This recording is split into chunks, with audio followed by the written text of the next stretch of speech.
অবসর পেলে আমরা কি করি আর আমাদের ছেলে মেয়েদের কিভাবে অবসর কাটাতে শেখাই?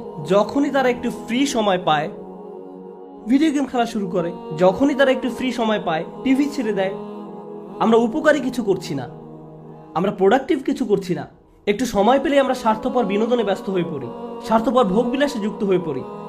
মাথার মধ্যে শুধু এই চিন্তাগুলো ঘুরপাক খেতে থাকে, দুপুরে কি খাবো, রাতে কি খাবো, কোন সিনেমাটা দেখবো, কিছু দেখতে চাও, কিছু খেলতে চাও।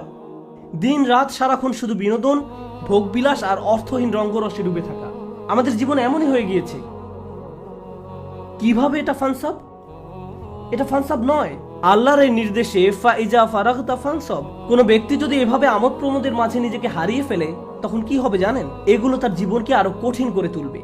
আমি বলছি না আপনি কোনো কিছু খেলতে পারবেন না বা কোনো ধরনের বিনোদন করতে পারবেন না। স্কুল ছুটির কারণে বাচ্চারা এখন খেলাধুলা করতে চায়, এটা ঠিক আছে, কিন্তু তাদেরকে একই সাথে শেখাতে হবে কিভাবে সময়ের উত্তম ব্যবহার করতে হয়। তারা এটা শিখতে পারবে না যদি তারা আপনার কাছ থেকে না শেখে। আমরা যদি অবসর সময় পেলেই অপচয় করা শুরু করি, অর্থহীন কাজে নষ্ট করে ফেলি, উপকারী কোনো কাজে সময় ব্যয় না করি, তাহলে তারাও এই অভ্যাস আমাদের কাছ থেকে আয়ত্ত করবে। আমরা দৃষ্টান্ত রেখে যাচ্ছি, আমরা আমাদের আচার আচরণকে তাদের জন্য অনুকরণীয় হিসেবে উপস্থাপন করছি। আমরা এই আয়াত অনুযায়ী জীবনযাপন করলে তারা প্রশ্ন করবে, কেন তুমি সারাক্ষণ ব্যস্ত থাকো? কেন আমরা সব সময় কাউকে না কাউকে সাহায্য করি? আমরা এতবার মসজিদে কেন যাই? আমরা সারাক্ষণ এটা ওটা শিখছি কেন? আমাদের অবসর কোথায়? ফাইদা ফারাগতা ফানসাব, অর্থাৎ অতএব যখন অবসর পান পরিশ্রম করুন।